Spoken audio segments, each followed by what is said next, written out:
Pessoal, então dando continuidade à nossa aula aqui, onde a gente estava falando sobre o protocolo SIP, né, que é o Session Initial Protocol, que diferente dos outros que nós vimos da camada de apresentação, ele está na camada de sessão, que é a camada 5, e ele é responsável por estabelecer a conexão entre dois dispositivos, como a gente já tinha visto, né?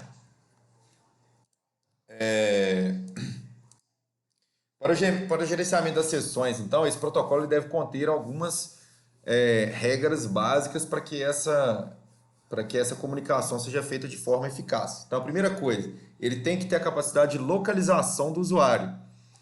Ou seja, ele tem que determinar a localização do dispositivo que está a se conectar dentro de uma topologia. Além disso, ele tem que ter a capacidade do usuário, ele tem que saber a capacidade de cada usuário que vai iniciar a sessão.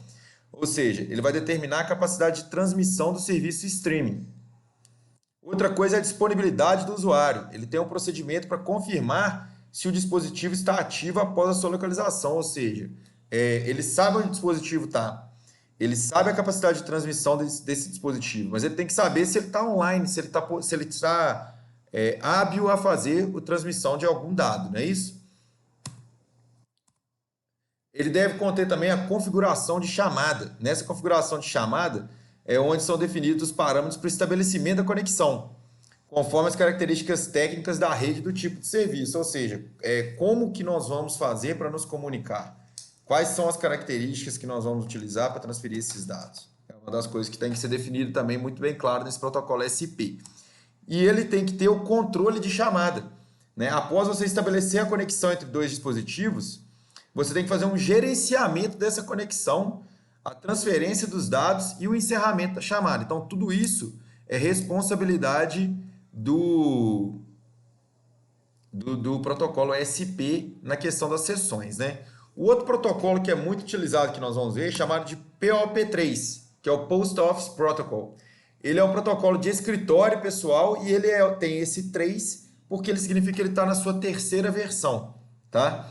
Esse protocolo ele permite que o usuário descarregue as mensagens que estejam localizadas em um servidor de e-mail em seu dispositivo. Então, como a gente viu antes lá no protocolo SMTP para enviar um e-mail, os e-mails eles estão disponibilizados nos usuários em um servidor.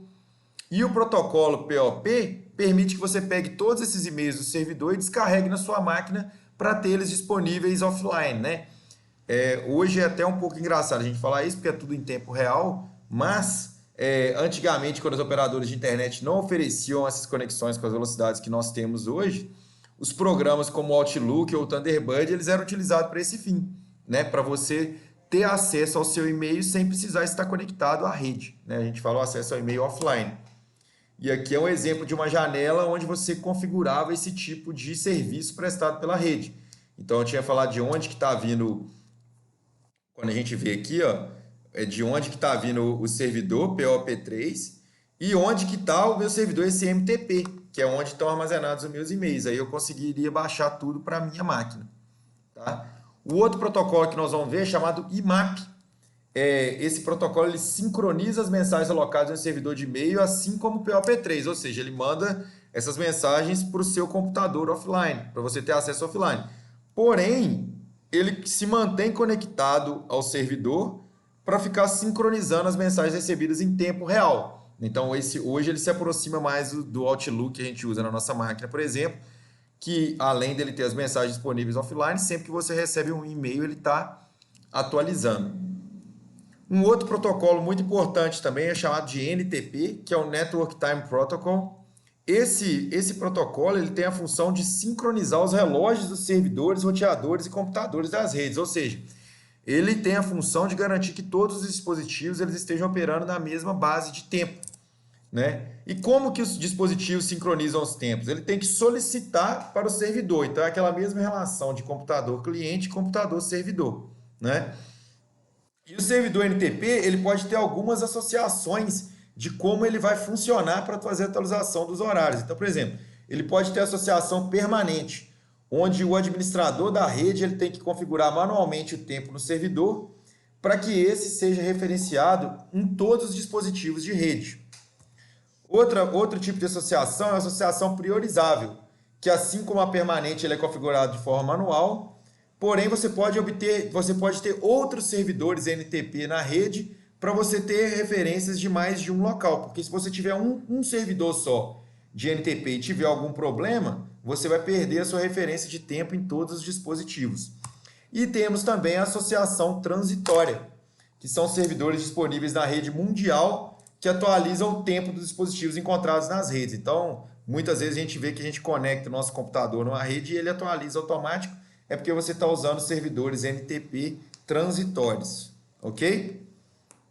E é interessante agora a gente trazer um ponto que, apesar de todos esses serviços da rede, a gente percebe que eles têm uma certa dependência entre si. Quando um serviço falha, você pode prejudicar um outro serviço. Por exemplo, para que o protocolo RTP, que é o protocolo em tempo real lá de streaming que a gente viu, funcione de forma correta, ele precisa que o servidor NTP esteja atualizando o tempo dos dispositivos para evitar o atraso e degradação do serviço. Porque se eu estou trabalhando no meu dispositivo numa base de tempo e o servidor está trabalhando em outra base de tempo, como que vai haver uma sincronia entre os dados, não é isso?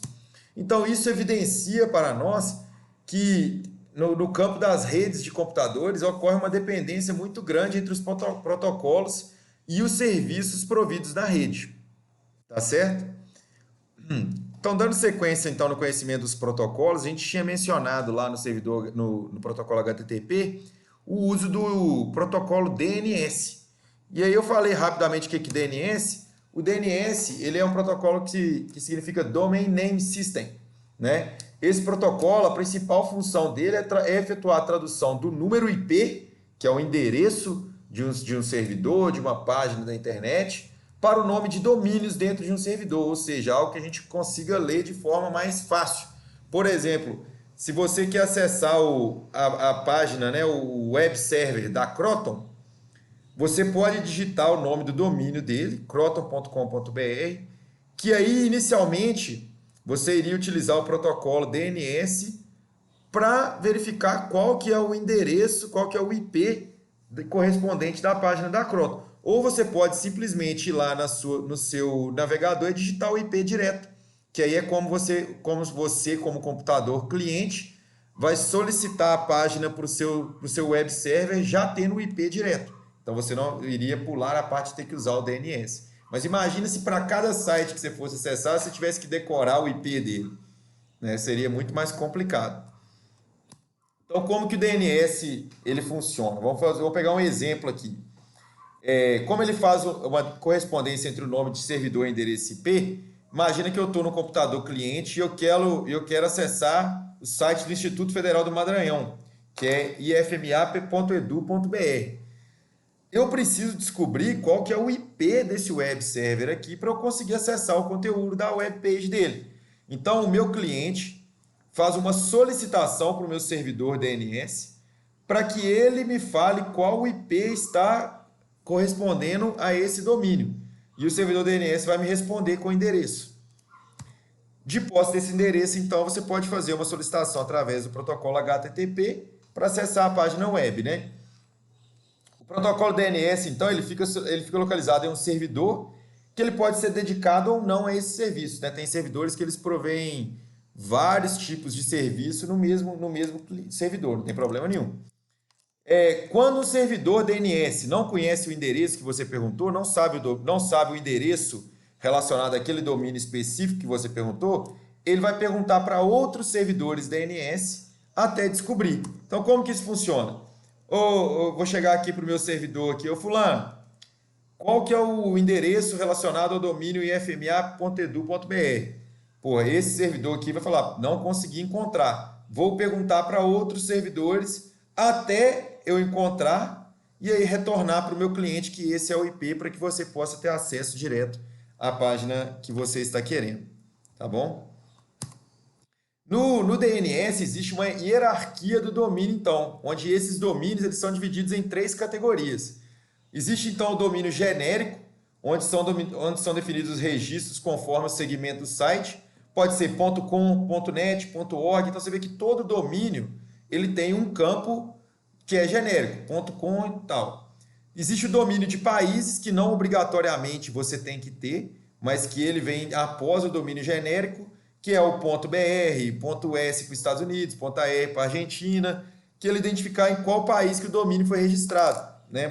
Tem domínios que não tem a parte de domínio de países, tem os que tem. Por exemplo, google.com, ele só tem o domínio genérico e o domínio e o nome dele, né? Ou você pode também acessar o google.com.br, que você está fazendo solicitação do domínio que foi armazenado no Brasil. E você também tem o domínio reverso, que ele faz o processo reverso à consulta do servidor DNS. Então, quando o servidor recebe uma solicitação, ele vai consultar uma tabela e o servidor, então, vai encaminhar a solicitação do cliente apontando para o servidor relacionado o endereço de IP digitado pelo usuário. Ou seja, você vai digitar um IP e vai descobrir qual que é o domínio relacionado a esse IP. É o domínio reverso, né? Toda vez, então, pessoal, que a gente vai iniciar um projeto de um sistema web ou construir um site, o desenvolvedor ele necessita, então, fazer uma consulta da disponibilidade para que o provedor possa ser registrado no endereço escolhido. Ou seja, vamos supor que você está fazendo um servidor lá, uma página da internet para uma academia. Aí você quer chamar o seu domínio de www.academia.com.br. Com certeza esse domínio já foi registrado por alguém e você não vai poder utilizar. Então, para você ver se há disponibilidade de um domínio e para você fazer o registro, aqui no Brasil especificamente, você pode ir no www.registro.br e consultar. Nesse slide aqui eu fiz um exemplo, eu queria criar uma página de internet para mim, queria chamar ela de www.gabriel.com.br. Obviamente me retornou aqui que esse domínio não está disponível para registro, que alguém já utilizou e que eu preciso de algo mais específico, né, e menos utilizado. Então, quando eu vou disponibilizar esses slides para download para vocês, e nesse slide número 50 tem um videozinho explicando como fazer essas consultas para o servidor DNS. Tá ok? Pessoal, por hoje é isso então.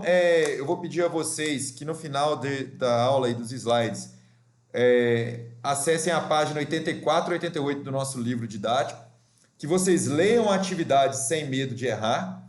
E como todo capítulo que nós temos na seção 2, há atividades que são propostas para serem feitas no Cisco Packet Tracer, que nós já tivemos aula de laboratório e vocês já estão especialistas nesse software. Então, vocês entrem lá no Cisco Packet Tracer, façam o exercício proposto e me enviem por e-mail a atividade que vocês desenvolveram.